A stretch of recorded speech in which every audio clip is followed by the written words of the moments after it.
தேர்தல் அறிக்கை அப்படிங்கிறது திமுக கொடுக்கின்ற தேர்தல் அறிக்கை மக்களுக்கு உபயோகமாக இருக்கும். ம். மக்கள்னா எந்த மக்கள்? தமிழ்நாட்டு மக்கள். ஸ்டாலின் வீட்டு மக்கள். உண்மையில் இன்னைக்கு திமுகல வந்து சுயமா சிந்திக்கிறவங்க. இப்போ உங்களுடைய லாங்குவேஜ்ல எல்லாம் சொல்லணும்னா ஓஜி ம். ஒரிஜினலா திங்க் பண்றவங்க அங்க யாருமே கிடையாது. ஒரிஜினல் திங்கர்ஸ் யாருமே கிடையாது. அப்போ ஒரிஜினல் திங்கர்ஸ் யாருமே இல்லைன்னா அவங்க என்ன பண்றாங்க? அதிமுக ஒன்று சொல்லும், ம். அதை பார்த்து அப்படியே கட் பேஸ்ட் காப்பி பண்றாங்க. போன எலெக்ஷன்ல வந்து கொடுத்த வாக்குறுதியில கிட்டத்தட்ட 60 வாக்குறுதிகள் வந்து அப்படியே இந்த தேர்தல் வாக்குறுதிகள்ல கொடுத்திருக்காங்க. இது வந்து மக்களை ஏமாத்துறதுக்கான ஒரு வேலைன்னு எடுத்துக்கலாமா மேம்? அப்படின்னா என்ன தெரியுதுன்னா, மக்களை இவங்க எல்லாத்துலேயும் தான் மேடம் ஏமாத்துவாங்க, எல்லா விஷயத்துலையும் ஏமாத்துவாங்க. தேர்தல் வாக்குறுதியில மட்டும் அவங்க உண்மையை சொல்லிட போறாங்களா என்னன்னு? அந்த 60 வாக்குறுதி அந்த இதுல இருக்குதுன்றத கம்பேர் பண்ணி பார்த்தாங்களா இல்லையான்றதுதான் தெரியல.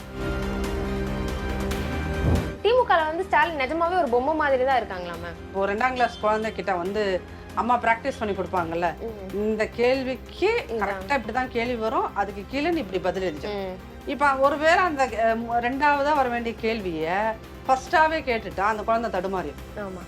எக்ஸாக்டா அந்த நிலைமையில தான் இருக்காரு நம்ம முதல்வர். கிட்னி திருட்டுல ஈடுபட்ட கதிரவன், அப்புறம் ஊழல் பண்ண செந்தில் பாலாஜி, நேரு அவர்களுக்கெல்லாம் சீட்டு கொடுத்துருக்காங்க அப்படின்ற மாதிரிலாம் சோசியல் மீடியால நிறைய போயிட்டு இருக்கு மேம். இது எப்படிமா பாக்குறீங்க?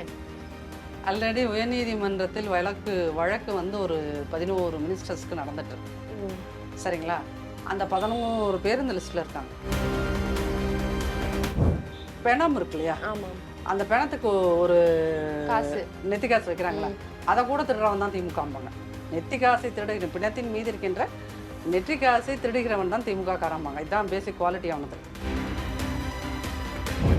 இந்த 5 வருஷம் ஆண்டுல ஒரே ஒரு விஷயம் என்ன தெளிவா மக்களுக்கு புரிஞ்சிருக்கு அப்படின்னீங்கன்னா, Stalin is unfit for governance.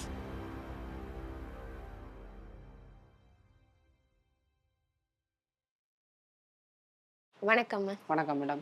Ma'am, திமுக பாத்தீங்கன்னா 2 நாளைக்கு முன்னாடி வந்து தேர்தல் வாக்குறுதிகள்லாம் வெளியிட்டிருந்தாங்க. அதுல வந்து பாத்தீங்கன்னா பெண்களுக்கு வந்து 8000 ரூபாய் மதிப்புள்ள கூப்பன் வழங்கப்படும் அப்படின்னு சொல்லியிருக்காங்க. இது மக்களுக்கு என்ன மாதிரி உதவியா இருக்கும் நீங்க நினைக்கிறீங்க மேம்?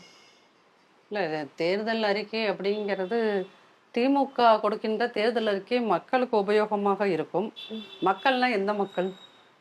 தமிழ்நாட்டு மக்கள். ஸ்டாலின் வீட்டு மக்கள். ஸ்டாலின் வீட்டில் இருக்கின்ற மக்களுக்கு அது பிரயோஜனமான ஒரு தேர்தல் வாக்குறுதிகளாகத்தான் இருக்குமே ஒழிய அது தமிழ்நாட்டு மக்களுக்கு ஒருபோதும் பயனளிக்கக்கூடியதாக இருக்காது அப்படிங்கிறது மக்களுக்கும் தெரியும். இதை வந்து நான் ஒரு எதுகை மூனைக்காக சொல்லலை, சின்சியராகவே அது அப்படிதான். இப்போ இந்த 8000 ரூபாய் கூப்பன் சொன்னீங்க இல்லையா, அந்த 8000 ரூபாய் கூப்பன் அப்படிங்கிறது ஏன் அதை அவங்க சொன்னாங்க அப்படின்றது தான் அதில் ரொம்ப முக்கியம். அதிமுக வந்து ஃப்ரிட்ஜ் வழங்கப்படும் அப்படின்னு சொல்லி ஒரு தேர்தல் வாக்குறுதியை கொடுத்த உடனே அது வந்து மக்கள் மத்தியில் ஒரு பயங்கர இம்பேக்டை கிரியேட் பண்ணியிருக்கு, ஒரு பாசிட்டிவான இம்பேக்ட் கிரியேட் ஆயிடுச்சு அப்படின்னு உளவுத்துறை வந்து இன்னைக்கு சிஎம்மாக இருக்கிற ஸ்டாலின் அவர்களுக்கு கொடுத்துருக்கு அறிக்கை. அப்போ அந்த இம்பேக்டை குறைக்கணும் அப்படின்னு சொன்னால் நம்ம ஏதாவது ஒன்று பண்ணணுமே அப்படின்னு சொல்லிட்டு தான் என்ன கொடுக்கறது ஏது கொடுக்கறதுன்னு அவங்களுக்கு ஒன்றும் ஐடியா வரல. ஐடியா வரலைன்னா அதுக்கப்புறம் கொஞ்சமாவது அறிவு இருக்கணும். அந்த குரூப்பில் அறிவு இருக்கிறவர்கள் அப்படிங்கிறவங்க சிந்திக்கிறவங்கன்னு யாராவது இருக்காங்களான்னு தெரியல. அவங்க எதுக்கு எடுத்தாலும் சிந்திக்கிறதுக்கு வாடகை மூளைகளை வாங்குவார்கள். வந்து இந்த குழு, அதுக்கு அந்த குழு, இதுக்கு இந்த குழுன்னு போடுவாங்க. ஆனால் எந்த குழுவும் உருப்படியாக வேலை பார்க்காது. சம்பளம் கொடுத்தா தான் அந்த குழுவும் வேலை பார்க்கும். அப்படி கிட்டத்தட்ட போன ஆட்சியில் 54 குழு போட்டு அது அத்தனையுமே புழுவாயிடுச்சு. குழுவெல்லாம் புழுவாக மாறிடுச்சு. அதனால யாரும் எதுவும் வேலை பார்க்கல. அப்படிங்கும்போது உண்மையில் இன்னைக்கு திமுகவில் வந்து சுயமாக சிந்திக்கிறவங்க, இப்போ உங்களுடைய லாங்குவேஜ்ல எல்லாம் சொல்லணும்னா ஓஜி ஒரிஜினலா திங்க் பண்றவங்க அங்க யாருமே கிடையாது. ஒரிஜினல் திங்கர்ஸ் யாருமே கிடையாது. அப்போ ஒரிஜினல் திங்கர்ஸ் யாருமே இல்லைன்னா அவங்க என்ன பண்றாங்க? அதிமுக ஒன்று சொல்லும், அதை பார்த்து அப்படியே கட் பேஸ்ட் காப்பி பண்றது அப்படிங்கிறது தான். ஸோ அப்படி ஒவ்வொரு விஷயங்களையுமே கிட்டத்தட்ட நாங்கள் கொடுத்த வாக்குறுதியில பல விஷயங்களை அவங்க காப்பி பண்ணி தான் அப்படியே டிட்டோவா. இப்போ கரும்புக்கு வந்து நாங்க வந்து குறைந்தபட்ச ஆதார விலை இவ்வளவு 4500 ரூபாய்னா அவங்களும் அதே 4500 ரூபாய். நெல்லுக்கு வந்து 3500 ரூபாய்னா அதே 3500. அப்படி ஒவ்வொரு விஷயமும் எங்களை பார்த்து அப்படியே காப்பி பண்ணியிருக்காங்க. இதுல ரொம்ப கொடுமையான விஷயம் என்ன தெரியுமா? இந்த இந்த மேனிஃபெஸ்டோவை தயாரிக்கிறதுக்கு கனிமொழி அம்மா தலைமையில் ஒரு குழு போட்டாங்க. அதுக்கு ஒரு குழு போட்டாங்க. அந்த குழு ஊரெல்லாம் போய் கருத்து கேட்டாங்க. அது இல்லாம ஆன்லைன்ல வேற கருத்து நீங்க சொன்னா அந்த கருத்தெல்லாம் கேட்டுப்பாங்கன்னு. டேய், ஆன்லைன்ல கருத்து கேட்டிருக்கீங்க, கனிமொழி மேடம் ஊர் ஊரா அலைஞ்சு கருத்து கேட்டிருக்காங்க. அப்புறம் என்ன கண்டராவிக்கு அதிமுக சொன்னது அத்தனையும் காப்பி பண்ணி இந்த பக்கம் போட்டீங்க. ஒட்டி வச்சிருக்கீங்க அப்படிங்கிற ஒரு கேள்விதான். அதுல நீங்க கேட்ட அந்த 8,000 ரூபாய் இருக்குல்ல, அந்த 8,000 ரூபாய் வந்து மக்களுக்கு ஏதாவது ஒரு தெளிவை கொடுத்துருக்கா? ம். இந்த 8,000 ரூபாய் கூப்பன் நீங்க தரேனே வச்சுக்கோங்க, அதை கொண்டு போய் நான் எங்க கொடுக்கறது, யார்கிட்ட கொடுக்கறது? அப்ப 8,000 ரூபாய்க்கு நீங்க 8,000 ரூபாய்க்கு ஒரு ஃப்ரிட்ஜ் தருவானா? அது கேள்விதாங்க. முடியுமா? வேற என்ன பொருள் வாங்கன்னா அவன்லாம் வாங்கிக்கோன்னு சொல்றாங்க. அவன் மைக்ரோ 8,000 ரூபாய்க்கு தந்துருவாங்களா? அது 8,000 ரூபாய்க்கு அந்த மாதிரியான பொருள் கிடைக்குதுன்னா அது எவ்வளவு தூரம் குவாலிட்டியா இருக்கும்? ம். இது எல்லாமே இருக்குல்ல. அப்ப இவங்க வந்து என்ன அப்படின்னீங்கன்னா, அவசரத்துல எதையோ ஒண்ணு செய்யணும் ம். அப்படின்னு இவங்க ஆரம்பம் முதல் இந்த 2026 தேர்தல் திமுகவின் தேர்தல் முறைகள் எல்லாமே குழப்படி முறைகளாகத்தான் இருந்திருக்கு அப்படிங்கிறது தான் இந்த 8,000 ரூபாவோட உதாரணம். Okay ma'am. மேம் அதே மாதிரி இந்த தேர்தல் வாக்குறுதியில கவனிக்க வேண்டிய ஒரு விஷயம் என்னன்னா, போன எலெக்ஷன்ல வந்து குடுத்த வாக்குறுதியில கிட்டத்தட்ட 60 வாக்குறுதிகள் வந்து அப்படியே இந்த தேர்தல் வாக்குறுதிகள்ல குடுத்திருக்காங்க. இது வந்து மக்களை ஏமாத்துறதுக்கான ஒரு வேலைன்னு எடுத்துக்கலாமா மேம்? அப்படின்னா என்ன தெரியுதுன்னா, மக்களை இவங்க எல்லாத்துலயும் தான் மேடம் ஏமாத்துவாங்க, எல்லா விஷயத்திலயும் ஏமாத்துவாங்க. தேர்தல் வாக்குறுதியில மட்டும் அவங்க உண்மையை சொல்லிட போறாங்களா என்னன்னு? அந்த 60 வாக்குறுதி அந்த இதுல இருக்குதுன்றத கம்பேர் பண்ணி பார்த்தாங்களா இல்லையான்றதுதான் தெரியல. ம். ம். அதுல இருக்குதா உண்மையிலுமே இல்லையா? ஆஹ் இந்த இப்போ நேத்து கூட வந்து எங்களுடைய பொதுச் செயலாளர் வந்து அதை ம். கிண்டல் பண்ணியிருந்தாரு. ஸ்டாலின் ஐயா கிட்ட கேள்வி கேட்குறாங்க, இந்த இதெல்லாம் எப்படி தயாரிச்சீங்க ஆ. அப்படின்லாம் ப்ரெஸ் ஆமா. கேள்வி கேட்குது. ஆ. உடனே ஆர்எஸ் பாரதி முன்னாடி ஓடி வராரு. ஓடி வந்து என்ன சொல்றாரு, வந்துட்டு அதெல்லாம் குழு இருக்குல்ல, அந்த குழுவில் நீங்க கேட்டுக்கணும். ஆ. அப்ப அவருக்கு ஒரு பதற்றம் வந்துருது. நம்ம முதல்வருக்கோ ஒண்ணும் தெரியாது, அவரு நல்லா தெரிஞ்ச விஷயத்துக்கே பேப்பரை பார்த்து தப்பு தப்பா ஆன்சர் சொல்லுவாரு. ம். அப்ப இது திடீர்னு வந்து பிரஸ் கேள்வி கேட்டதுன்னா அவர் என்னடா பண்ணுவாருன்னு தான், அதெல்லாம் நீங்க குழுகிட்ட கேட்டுக்கோங்க, குழுகிட்ட கேட்டுக்கோங்கன்றாங்க. அப்ப இந்த மாதிரி இருக்கிற இடத்துல வந்து இவர்கள் அந்த 60 விஷயங்களை இந்த பக்கம் காப்பி பண்ணி இந்த பக்கம் ஒட்ட வச்சிருக்காங்கன்றதே முதல்வருக்கு தெரியாது. ம். அப்ப முதல்வர் வந்து எதுவுமே தெரியாம ஆனா முதல்வராக இருக்கிறார் அப்படிங்கிறத மீண்டும் மீண்டும் மீண்டும் நிரூபிச்சுக்கிட்டே இருக்காரு அப்படிங்கிறது தான் இதுல படக்கூடிய ஒரு விஷயமா நான் பாக்குறேன். Okay ma'am. மேம் அப்புறம் இன்னொரு விஷயம் நீங்க சொன்னீங்க. இந்த ஆர்எஸ் பாரதி வந்து பேச விடாம குழு இருக்கு கேட்டுக்கோங்க அப்படி. தேர்தல் அறிக்கை குழுட்டே கேட்டுக்கோங்க அப்படின்ற மாதிரி சொல்றாரு. அப்ப திமுகல வந்து ஸ்டாலின் நிஜமாவே ஒரு பொம்மை மாதிரி தான் இருக்காங்களா மேம்? அது பொம்மை. நான் வந்து அவரை ம். ஒவ்வொரு முறையும் இந்த கேள்விகளை மீடியா பார்க்கும்போது நான் வந்து அதை நான் அவரை பொம்மைன்ற மாதிரி நான் பார்க்கல மேடம். நான் பர்சனலா ம். ம். என்ன அப்படின்னீங்கன்னா, அவருக்கு உண்மையிலுமே உடல்நிலை சரியில்லை. ம். ரொம்ப வருஷமா அவருக்கு உடல்நிலை சரியில்லை. அப்போ அவர் வந்து நிறைய மருந்து மாத்திரைகள் எடுத்துக்கிறாரு. அவரால நிறைய விஷயங்களை மைண்டுக்குள்ள வச்சுக்க முடியல. சரிங்களா? ம். அப்ப அதுதான் அந்த மைண்டுக்குள்ள நிறைய விஷயங்களை வச்சுக்க முடியாத போது விஷயங்கள் இங்க சேமிச்சு வச்சுக்க முடியாம எப்படி நீங்க பேச முடியும்? ம். பேப்பர்ல அவருக்கு எழுதி கொடுத்தாலே பிரஸ்ல வந்து இந்த கேள்விக்கு அடுத்து இந்த கேள்வி. இப்போ 2ஆம் கிளாஸ் குழந்தைகிட்ட வந்து அம்மா பிராக்டிஸ் பண்ணி கொடுப்பாங்கல்ல, ம். இந்த கேள்விக்கு இதான். கரெக்டா இப்படிதான் கேள்வி வரும், அதுக்கு கீழே நீ இப்படி பதில் எழுதி. ம். இப்ப ஒருவேளை அந்த 2ஆவதா வர வேண்டிய கேள்விய ஃபர்ஸ்டாவே கேட்டுட்டா அந்த குழந்தை தடுமாறியும். ஆமா. எக்ஸாக்டா அந்த நிலைமையில தான் இருக்காரு நம்ம முதல்வர். ம். சரிங்களா? அது ஒரு வயோதிகத்தினால வருகின்ற ஒரு நோய்மை. நோ அது அதனால கூட இருக்கலாம். அவரோட வயோதிகம் ஒரு காரணமாக இருக்கலாம். இல்ல நிறைய மருந்து மாத்திரைகள் அவருடைய நோய்களுக்கு எடுத்துக்கொள்வதனாலயும் ஒரு காரணமா இருக்கு. அதனால அவரை பொம்மை முதல்வர் அப்படின்னு சொல்றத வந்து என்னால சில நேரங்கள்ல சகிச்சுக்க முடியல. ஏன்னா அது சகிச்சுக்க முடியல. ஏன்னா ஒரு ஹியூமன் பீயிங்கா வந்து அவர் ரொம்ப ஒரு பரிதாபத்துக்கூடிய ஒரு இப்ப நம்ம வீட்டுல நம்ம அப்பாவோ ஆமா. ஆமா. சித்தப்பா பெரியப்பாவோ அப்படி இருந்தா நமக்கும் கஷ்டமா தானே இருக்கும். புரியுது. நம்ம ஒண்ணு கேட்டா அவரு ஒண்ணு எக்கு தப்பாவை பதில் சொல்லுவாரு. அப்ப எதனா அவங்களுக்கு ஆக்சுவலி வந்து அது வந்து ஒரு மெடிக்கல் கண்டிஷன் வந்து மெமரி லாஸ் மெடிக்கல் கண்டிஷன்ல இருப்பாங்க. அப்ப அவங்க என்ன பண்ணுவாங்க? அப்படித்தானே பேச ஆமா. முடியும். ஆமா. நம்ம துரதிர்ஷ்டம் என்ன அப்படின்னு சொன்னீங்கன்னா, ஒரு இந்த மாதிரி ஏதோ ஒரு மெடிக்கல் இஷ்யூஸ் இருக்கிறவரை கொண்டு வந்து நம்ம முதல்வருங்கிற ஒரு மிகப்பெரிய சேர்ல உட்கார வச்சிருக்கோம். அப்ப அந்த இடத்துல தான் வந்து அவரால் இது வரைக்கும் பிரஸ் கான்ஃபரன்ஸ் எது எது அட்டன் பண்ணியிருந்தாலும் அவரால் ஸ்பான்டேனியஸா அந்த கேட்ட கேள்விக்கு உடனே அவரால் பதில் சொல்ல முடியாது. சரிங்களா? அதுக்கு வந்து அவருக்கு வந்து இத்தனைக்கும் அவர் 50 வருஷம் அரசியல்ல இருந்தவர் தான். இருந்தபோதும் அவருடைய மெடிக்கல் கண்டிஷன் வந்து அவருக்கு சப்போர்ட் பண்ணல அப்படிங்கிறதும் இந்த 26 தேர்தலில் அவர் வந்து எப்படி 234 தொகுதிகளுக்கு சென்று பிரச்சாரம் பண்றதுங்கிறதும் ரொம்ப ஒரு கடினமான ஒரு விஷயம்தான்.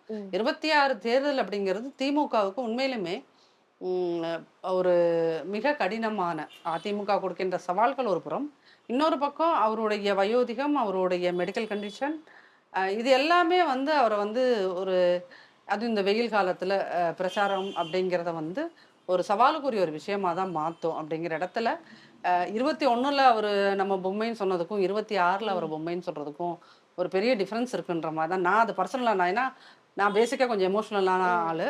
ஸோ நான் அந்த இடத்துல இருந்து அதை நான் பார்த்து சொல்றேன். Okay ma'am. அதே மாதிரி திமுக வந்து வேட்பாளர்கள் பட்டியல வெளியிட்டிருந்தாங்க மேம். அதுல பாத்தீங்கன்னா, கிட்னி திருட்டுல ஈடுபட்ட கதிரவன், அப்புறம் ஊழல் பண்ண செந்தில் பாலாஜி, நேரு அவர்களுக்கெல்லாம் சீட்டு குடுத்துருக்காங்க அப்படின்ற மாதிரிலாம் சோசியல் மீடியால நெறைய போயிட்டு இருக்கு மேம். இது எப்படிம்மா பாக்குறீங்க? ஆல்ரெடி உயர்நீதிமன்றத்தில் வழக்கு வழக்கு வந்து ஒரு 11 மினிஸ்டர்ஸ்க்கு நடந்துட்டு இருக்கு. ம். சரிங்களா? அந்த 11 பேர் இந்த லிஸ்ட்ல இருக்காங்க. ம். சரிங்களா? அதுல கேஎன்ஆர் ஒருத்தர், செந்தில் பாலாஜி, ஐ பெரியசாமி, ம். ம். அனிதா ராதாகிருஷ்ணன், இவர் ஃபினான்ஸ் மினிஸ்டரா இருந்தாரு தங்கம் தென்னரசு. இன்டர்நெட். இவங்க எல்லாருமே அந்த 11 பேர்த்துல இவங்கெல்லாம் எனக்கு ஞாபகம் இருக்கிற 11 பேரை சொல்றேன். இவங்க எல்லாருமே திருப்பி வாய்ப்பு பெற்றவர்கள். ம். எப்படின்னா திமுகவோட பேசிக் ஃபவுண்டேஷன் ஒன்று இருக்கு. அது என்ன அப்படின்னீங்கன்னா, நீங்கள் திருடத் தெரிந்தவர்களாகவும், ம். சரிங்களா? திமுகல நீங்க ஒரு பெரிய பொசிஷனுக்கு வரணும் அப்படின்னீங்கன்னா, உங்களுக்கு டெக்னிக்கலா திருடுறதுக்கு தெரிஞ்சிருக்கணும். ம். ம். திருடி மாட்டிக்க தெரிஞ்சுக்க கூடாது. ம். டெக்னிக்கலா திருட தெரிஞ்சுக்கணும். அப்ப அங்க ஃபர்ஸ்ட் ப்ரிஃபரன்ஸ் யாருக்கு குடுப்பாங்க?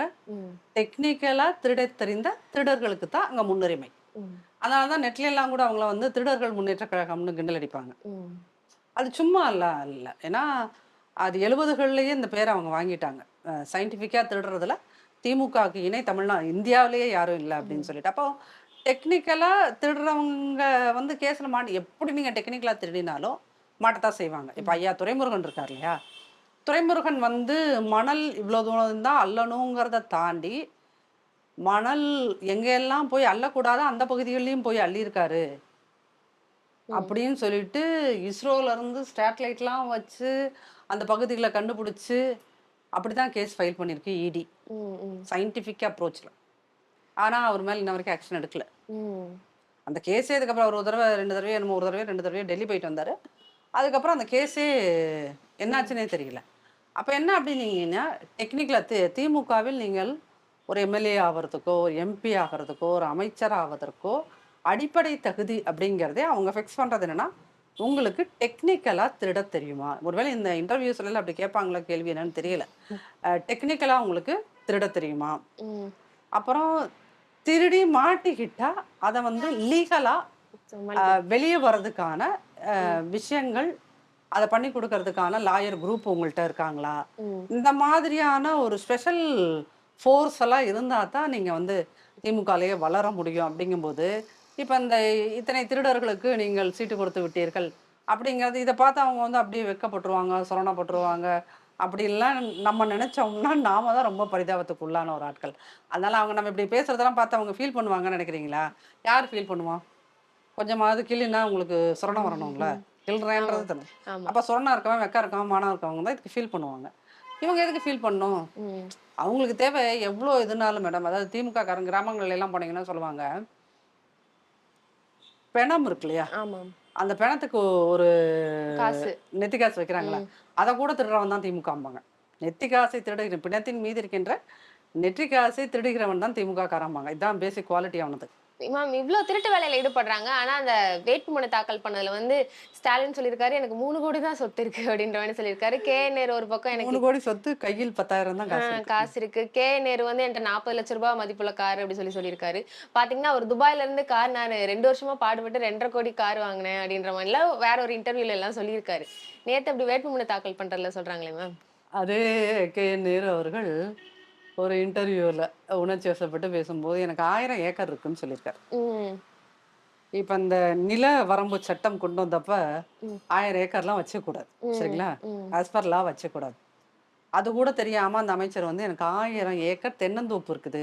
ம். அவங்க ஊர் சைடு அந்த லால்குடி ம். சுத்தி எங்கேயோ தென்னந்தோப்பு.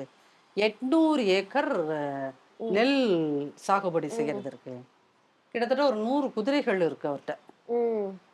இதெல்லாம் அவரு வந்து சொன்னது. ஒரு இன்டர்வியூஸ்ல சொன்னதுதான். அப்போ ஒரு 100 குதிரை அப்புறம் இந்த இது இருக்கு இல்லையா? வெளிநாடு வாழ் ஜெர்சி பர்ஸ் சொல்லுவாங்க ஆமா. இல்லையா, ஒரு நாளைக்கு அது 10 லிட்டர் 12 லிட்டர்லாம் கறக்குமா. பால். அந்த மாதிரி மாடுகளே ஒரு 100 மாடுகள் வச்சிருக்காராம். ம். சரிங்களா. அதுக்கப்புறம் நெப்போலியன் வந்து அமெரிக்கால வந்து ஆமா. விவசாயம் பண்றாருல, அதுல இவரோட இன்வெஸ்ட்மெண்ட் நிறைய இருக்குது. நேரு அவர்களோட இன்வெஸ்ட்மெண்ட் அப்படின்னு அவரே தான் பல இடங்கள்ல வாக்குமூலம் கொடுத்துருக்காரு. ம். சரிங்களா. ஆனா நீங்க வந்து இந்த மாதிரி அஃபிடவிட் ஃபைல் பண்றப்போ மட்டும் எனக்கு சொத்தே இல்லை, சொந்த காசே இல்லை, நல்ல வேளைக்கு எனக்கு சொந்தமா புள்ள குட்டி கூட இல்லைன்னு இவங்க எழுதி கொடுக்காம இருக்கிறத பத்தி நம்ம சந்தோஷப்பட்டுக்கணுமே ஒழிய, அது அந்த அஃபிடவிட் ஃபைல் பண்றதுல இவங்க சொல்றது எல்லாமே பொய் பொய் பொய் மட்டுமே, அவ்வளவுதான். இப்போ முதல்வர் கையில வந்து வெறும் 10,000 ரூபாய் தான் இருக்குதுன்னா இதெல்லாம் நம்புற மாதிரி. ஒருவேளை அவர் வந்து காசு, இப்போ நீங்கெல்லாம் வந்து 100% ஜிபேவே வச்சு யூஸ் பண்ணிட்டு இருக்கீங்க, இப்போ உங்க பர்ஸை திறந்தா ஒரு 100 ரூபாய் காசு இருக்குமா? இருக்காது. ஆனா அதுக்காக உங்க பேங்க் அக்கௌண்ட்ல காசு இல்லைன்னு சொல்ல முடியுமா? இருக்கு. அப்ப நீங்க வந்து எல்லாம் ஜிபேலயே யூஸ் பண்ற ஜெனரேஷன் இல்லையா?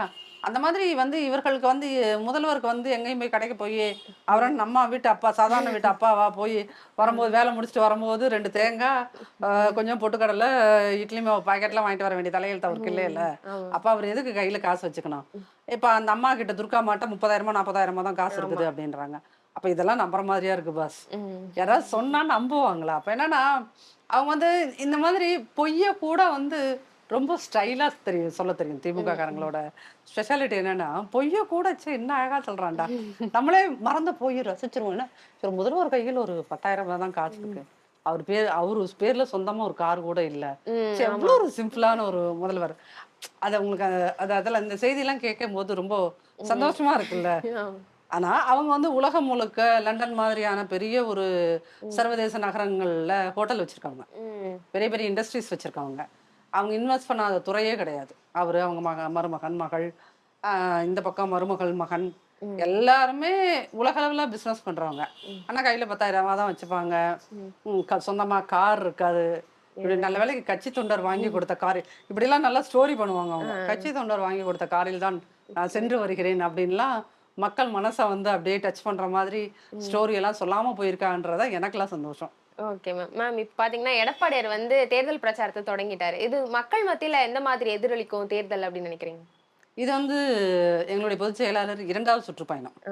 ஏற்கனவே வந்து ஒரு சுற்றுல வந்து 200 தொகுதிகளை கம்ப்ளீட் பண்ணிட்டு இப்போ செகண்ட் சுற்றுப்பயணமா இது போகுது. அப்படின்னா இது வந்து தேர்தல் களம் ஒரு 1.5 மாசத்துக்கு முன்னாடி வேற மாதிரி இருந்துச்சு மேடம். அதிமுக உண்மையுமே சொல்லணும் அப்படின்னு சொன்னீங்கன்னா, அதிமுகவுக்கு இந்த அளவுக்கு இன்னைக்கு இருக்கு இல்லையா, அந்த அளவுக்கு ஃபேவரான சூழ்நிலை 1.5 மாசத்துக்கு முன்னாடி கிடையாது. ஏன்னா 1.5 மாசத்துக்கு முன்னாடி வரைக்கும் மீடியா எல்லாமே வந்து திமுகவோட கட்டுப்பாட்டுல இருந்துச்சு. அதனால எல்லாமே இங்க அந்த திமுக மீடியாக்கள் எல்லாமே இங்க என்ன சொல்லுதுன்னா, ஒரே பாலாரும் தேனாரும் தான் ஓடுது, இங்க ஒரு பிரச்சனையுமே இல்லை அப்படின்னு. ஆனா அந்த கடந்த ஒரு மாசமா எலெக்ஷன் டேட் அனௌன்ஸ் பண்றதுக்கு முன்னாடி வரைக்கும் தினம் திருமண பக்கமெல்லாம் பெண்கள் ரேப், பெண்கள் ரேப், ரேப் ரேப்னு விளாத்திக்குளத்துல எல்லாம் நடந்த கேஸ்லாம் மறக்கவே முடியாது. அந்த 2.5 வயசு குழந்தைய திமுக காரன் ரேப் பண்ணி, குழந்தைய போய் ரேப் பண்ணி விடுங்கன்னா அப்பெல்லாம் அவன் என்ன மாதிரியான ஒரு ஜென்மமா இருக்கணும். அப்ப இந்த மாதிரி இந்த பெண்கள் மீதான வன்முறை எந்த பக்கம் திரும்பினாலும் ரேப்பு கொலை, ரேப்பு கொலை, ரேப்பு கொலை இருக்கு இல்லையா, அது வந்து மக்களுக்கு மீடியா சொல்லலை. நிறைய நியூஸ் வந்து உங்களுக்கு வந்து சோசியல் மீடியாலேயே தான் நிறைய ஃப்ளாஷ் வச்சு போச்சு. அப்ப அந்த செய்திகள் வந்து மக்களை வந்து இது என்னடா ஒரு லிமிட் இல்லாம போயிட்டு இருக்கே அப்படிங்கிற ஒரு சலிப்பை மக்கள் அப்பதான் ஃபர்ஸ்ட் உணர்றாங்க. அப்புறம் 2வது விஷயம் வந்து என்ன அப்படின்னீங்கன்னா, கஞ்சாவோட இம்பாக்ட். ஏன்னா இந்த பெண்கள் மீதான வன்முறை சம்பவங்கள் எல்லாத்துலேயுமே கஞ்சா வந்து ரிலேட் ஆயிருக்கு. அப்ப இந்த கடைசி ஒரு மாசத்துல தான் மக்கள் வந்து தமிழ்நாட்டுல உண்மையிலுமே பெண்கள் வாழ எந்த விதத்துலையும் ஒரு பாதுகாப்பு இல்லாத சூழல் உருவாயிட்டு இருக்கு அப்படிங்கிறத உணர்றாங்க. இப்போ இந்த போன வாரம் ஃபுல்லாக நடந்த அந்த அண்ணா யூனிவர்சிட்டியில் ஒரு அவன்லாம் என்ன பேராசிரியர்னு தெரில, சரிங்களா. இப்போ அந்த ஆளோட பேர்லாம் வெளியே வந்தது, அந்த ஆள் அரெஸ்ட் பண்ணினது அப்படிங்கும்போது அப்போ ஐயோ இவ்வளோ கேவலமாக இருக்குது அப்படிங்கிறது இப்போ தான் வந்து திமுக குறிப்பாக பெண்களுக்கு இது பாதுகாப்பு இல்லாத ஒரு கட்சி, இது பெண்கள் நானே அக்கறை கொள்ளாத ஒரு கட்சி அப்படிங்கிறதையே ஆட்சி முடிஞ்சப்போ தான் மக்கள் உணர்ந்திருக்காங்க, சரிங்களா. 2வது வந்து எங்களுடைய தேர்தல் அறிக்கை. தேர்தல் அறிக்கையில மிக முக்கியமா எங்களுடைய இந்த 10,000 ரூபாய், 10,000 ரூபாயும் இந்த ஃப்ரிட்ஜும் ஒரு பெரிய இம்பாக்டை கிரியேட் பண்ணியிருக்கு. அது இல்லைன்னே சொல்ல முடியாது. விவசாயிகளுக்கு கொடுத்த வாக்குறுதிகள், குறிப்பா விவசாயிகளுக்கு கொடுத்துக்கலாம். மாணவர்களுக்கு லேப்டாப் கொடுப்போம்னு சொன்னோம். திருப்பி ஸ்கூல் மாணவர்களுக்கு கொடுப்போம்னு சொன்னோம். இதெல்லாம் வந்து டைரக்ட் இம்பேக்டாக ரொம்ப பெரிய அளவில் ஏற்படுத்தியிருக்கு. அப்படின்றதுனால களம் ரொம்ப மெல்ல மெல்ல மெல்ல இப்போ அதிமுக பக்கம் மாறிடுச்சு. அது வந்து இப்போ இந்த லாஸ்ட் ஒரு 15 டேஸில் உருவானது. அதுக்கு முன்னாடி வரைக்குமே நம்ம உலகத்திலேயே டிவிகேல தான் சினிமாக்காரன் ஒருத்தன் கட்சியை ஆரம்பிச்ச மாதிரி. அது வேற விஜய் விஜய் விஜய்னு ஒரு வெத்து கூச்சல் இருந்துகிட்டே இருந்துச்சு. அப்புறம் தான் பார்த்தா அது எல்லாமே ஒரு என்னது ஒரு பெரிய பலூன். அது மேலே போனோன்னு உடஞ்சிருச்சு. ரொம்ப இவனை ஊதி ஊதி மேலே ஏற்றினோன மீடியா அது உடஞ்சிருச்சு. கடைசியில் பார்த்தா அவங்க வேட்பாளர் போட்டு முடிக்கிறதுக்குள்ளேயே திணறிட்டாங்க. இப்போ வேட்பாளர் போட்டு முடிச்சோன்னே பார்த்தா அந்த ஊரில் அந்த வேட்பாளர் மேலே 10 கேஸு, இந்த ஊர்ல இந்த வேட்பாளர் மேல ஒரே பாலியல் வன்முறை வழக்குகள், இங்க பார்த்தா அந்த வேட்பாளர் வந்து கஞ்சா கடத்திருக்கான், அங்க பார்த்தா அவன் ரேப் பண்ணிருக்கான் அப்படின்னு ஒவ்வொரு வேட்பாளர் மீதும் குற்றச்சாட்டுகள் வரிசையா வந்துகிட்டே இருக்குது. அப்போ இவங்க என்ன சொன்னாங்க, நாங்க கிளீன் கவர்மெண்ட் கொடுப்போம்ட்டு வந்துட்டு வேட்பாளரே உன்னால கிளீனா இருக்கிற ஒரு ஆளை கொடுக்க முடியல அப்படிங்கும்போது நீங்க எப்படி கிளீன் கவர்மெண்ட் கொடுப்பீங்க அப்படிங்கிற ஒரு குற்றச்சாட்டு திமுக மேல வந்துருச்சு, இது டிவிகே மேல வந்துருச்சு. அப்போ இந்த பக்கம் டிவிகேங்கிற ஒரு பிம்பத்தை ஒரு வருஷமா ஊதி ஊதி கடைசியில் அது என்னன்னு பார்த்தா பிளந்து பார்த்தா அதில் ஒரு வெங்காயமும் இல்லை. அது ஒரு வெத்து வேட்டு அப்படிங்கிறதும் இந்த ஒரு லாஸ்ட் 15 டேஸில் தான் அதுவும் தெரிஞ்சது. அதே மாதிரி இந்த கடைசி 15 நாளில் தான் திமுகவில் கூட்டணியில் பெரிய குழப்பம். தேர்தல் முடிகிற வரைக்கும் ராகுல் காந்தி தமிழ்நாட்டுக்கு வருவதற்கான வாய்ப்புகளே இல்லை போல இருக்கு அப்படிங்கிறதும், தேமுதிகவுக்கு இவர்கள் 10 சீட்டு கொடுத்ததும் ராஜ்யசபா கொடுத்ததும் மற்ற எல்லாத்துக்கிட்டையும் ஒரு பெரிய அதிருப்தி உண்டு பண்ணியிருக்கு. விசிகேக்கு 2 இடதுசாரிகளுக்கு வேல்முருகன் வெளியே வந்தது, இது எல்லாம் இவங்க தான். ஏன்னா 6 மாசமா டெய்லியும் உட்காந்து அந்த மந்திரம் சொல்லுவோம்ல அந்த மாதிரி, எங்கள் கூட்டணி ஸ்ட்ராங்காக இருக்கிறது, எங்கள் கூட்டணி இன்டாக்டாக இருக்கிறது, எங்கள் கூட்டணி ஸ்ட்ராங்காக இருக்கிறது, எங்கள் கூட்டணி இன்டாக்டாக இருக்குன்னு டெய்லி மந்திரம் ஓதுனாங்க. இவங்க ஓத என்ன ஆச்சுன்னா அங்கே அது புட்டுக்குச்சு, கம்ப்ளீட்டாக புட்டுக்குச்சு. காங்கிரஸுக்கு காங்கிரஸும் இவங்களும் என்னது, இப்போ இந்த குழா சண்டை வந்ததுன்னா கிராமங்கள்ல எல்லாம் அதெல்லாம் 80s ரொம்ப ஃபேமஸ் வந்ததுன்னு வச்சுக்கோங்களேன். ஏன்னா அப்பெல்லாம் வந்து தெருவுக்கு ஒரு குழா தான் இருக்கும். தெருவுக்கு ஒரு குழா இருக்கும்போது வந்ததுல நீ வச்சியா நான் வச்சியான்னு சொல்லிட்டு கடைசியில் லேடிஸு அடிதடி சண்டையில் முடிஞ்சிடும். இந்த அம்மா முடியும், அந்த அம்மா பிடிக்கிறது, அந்த அம்மா முடியும், இந்த அம்மா பிடிக்கிறது, எட்டி உதைக்கிறதுன்னு ஒரே உங்களுக்கு நாங்களே சின்ன பிள்ளைகளா இருக்கும்போது அதை வேடிக்கை பார்க்கறதுக்கு ஜாலியாக இருக்கும். ஸ்கூல் முடிஞ்சு வந்து அப்போ அந்த காலத்துல எங்களுக்கு டிவி கிடையாது, ஒன்லி ரேடியோ தான்.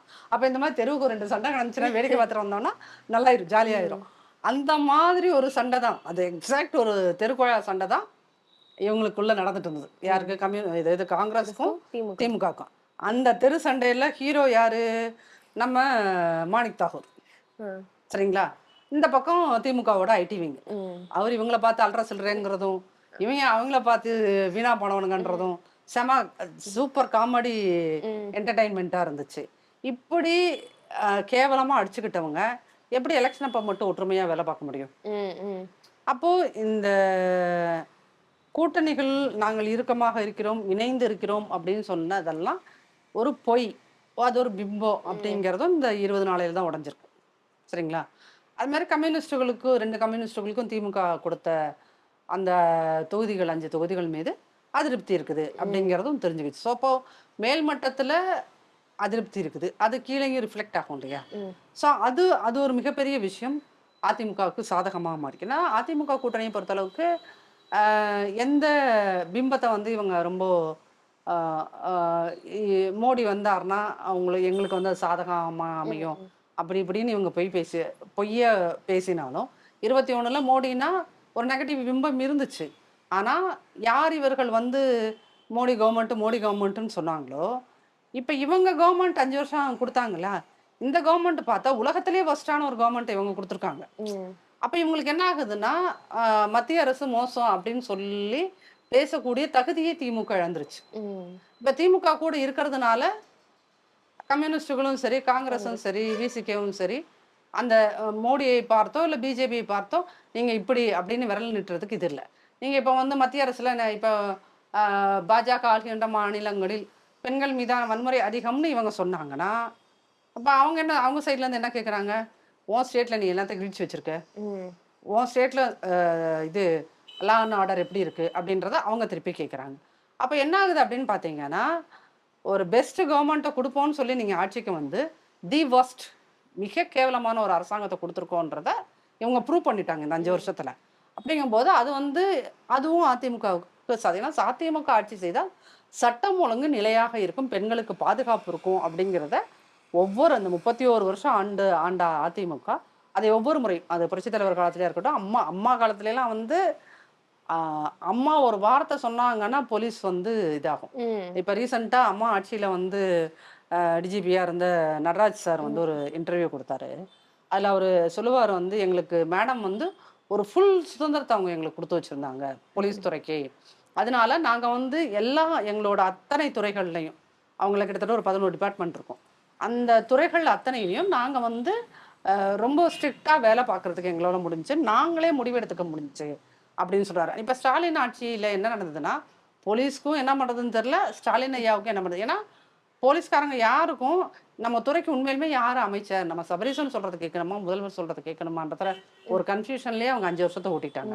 அதனால தான் இங்கே போலீஸ்காரங்களே ரேப் பண்ணாங்க வீடு பூந்து. ஸ்டாலின் ஆட்சியோட ஸ்பெஷாலிட்டி போலீஸே வீடு பூந்து ரேப் பண்ணியிருக்கு. அதே மாதிரி போலீஸ் டிபார்ட்மெண்ட்டுக்குள்ளே நிறையா மொலாஸ்டேஷன் ரேப் நடந்திருக்கு. இப்போ காவல்துறையில் பணிபுரிகின்ற பெண்களுக்கே நிறையா அட்ராசிட்டி நடந்ததுன்னு வச்சுக்கோங்களேன். அப்போ இது எல்லாமே இந்த மாதிரி சூழ்நிலைன்னா இந்த 5 வருஷம் ஆண்டதில் ஒரே ஒரு விஷயம் என்ன தெளிவாக மக்களுக்கு புரிஞ்சிருக்கு அப்படின்னீங்கன்னா, Stalin is unfit for governance.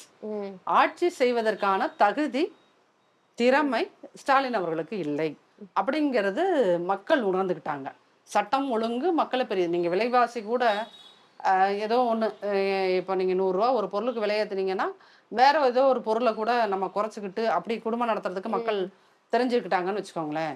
விலைவாசி உயர்வை விட இவர்களுடைய இந்த சட்டம் ஒழுங்கு பிரச்சனை, பெண்களுக்கு பிரச்சனை வந்தது இல்லையா, அதில் இந்த அரசாங்கத்தின் மீது இருந்த நம்பிக்கை எல்லாருக்குமே, திமுக குடும்பங்களுக்கு இவர் மீது இருந்த நம்பிக்கை போயிருச்சு. ஸோ இப்படி அதாவது அதிமுக வந்தால் சட்டம் ஒழுங்கு நிலையாக இருக்கும், சரியாக இருக்கும் அப்படிங்கிற ஒரு எண்ணம் எல்லா மக்களுக்குமே வந்துச்சு.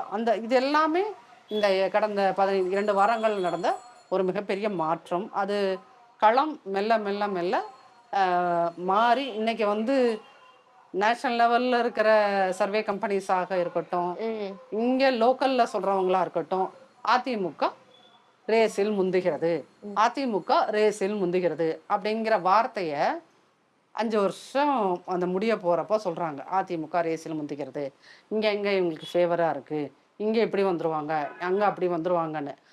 இதே வாய்கள் தான் 2 வாரத்துக்கு முன்னாடி என்ன சொல்லிட்டு இருந்துச்சு, அதிமுக அழிந்து விட்டது, அதிமுகவில் இப்படி ஆயிடுச்சு, அதிமுகவில் அப்படி ஆயிடுச்சுன்னு இவங்க எல்லாரும் பேசுறவங்க தான். இன்னைக்கு அதே வாய்கள் தான். அது இன்னொன்னு என்ன அப்படின்னீங்கன்னா, அதிமுக வந்து எதுவுமே செயல்பட முடியாது, டெல்லி தான் உங்களுக்கு எல்லாம் டிசைட் பண்ணி சொல்லும், அமித்ஷா ஜி தான் எல்லாம் டிசைட் பண்ணுவாரு அப்படின்னாங்க. அப்படிலாம் சொன்னா பாஜகவுக்கு 27 தொகுதிகள் சரிங்களா. அங்க கொலாயடி சண்டை போட்ட காங்கிரஸ்க்கு அதை விட ஒரு சீட் எக்ஸ்ட்ரா 28. அப்போ இந்த சைலண்டா நடந்த ஒரு மிகப்பெரிய மாற்றம் என்ன அப்படின்னீங்கன்னா, எடப்பாடியார் உண்மையிலே மிக மிக மிக திறமையான ஆளுமை மிக்கவர், இஸ் அ ஃபென்டாஸ்டிக் பர்சனாலிட்டி அப்படின்றது யாரும் காசு கொடுத்து எழுதாம, யாரும் காசு கொடுத்து சொல்லாம, மீடியாவில் விளம்பரப்படுத்தாம தானாக அவர் ப்ரூவ் பண்ணார். அது ஒரு பெரிய அட்வான்டேஜ். ஸோ அப்போ நீங்கள் எல்லாமே பாஜக காட்டிக்கு மீடியா பயமுறுத்திட்டே இருந்துச்சு. அதிமுக வந்து பாருங்க, அதிமுகவுக்கு 100 சீட்டு தான், பாஜக தான் பெரும்பாலான சீட்டெல்லாம் எடுத்துக்கோ. இதில் வந்து இங்கே வந்து இந்த அரசியல் விமர்சகர்கள்னு சொல்லிட்டு ஒரு வீணா படம் கோஷ்டி ஒன்று சுற்றிட்டு இருக்கோம். அந்த கோஷ்டியெல்லாம் என்ன சொல்லி தெரியுமா, அதிமுகவுக்கு 117, பாஜகவுக்கு 117, இப்படி 2ஆ பிரிச்சுப்பாங்க அப்படிலாம் சொல்லிட்டு இருந்தாங்க. இப்போ அவங்க வாயில எல்லாம் மண்ணு விழுந்துருச்சா, வெறும் 27 தான் நான் உட்காரு அப்படின்னு சொல்லியாச்சல.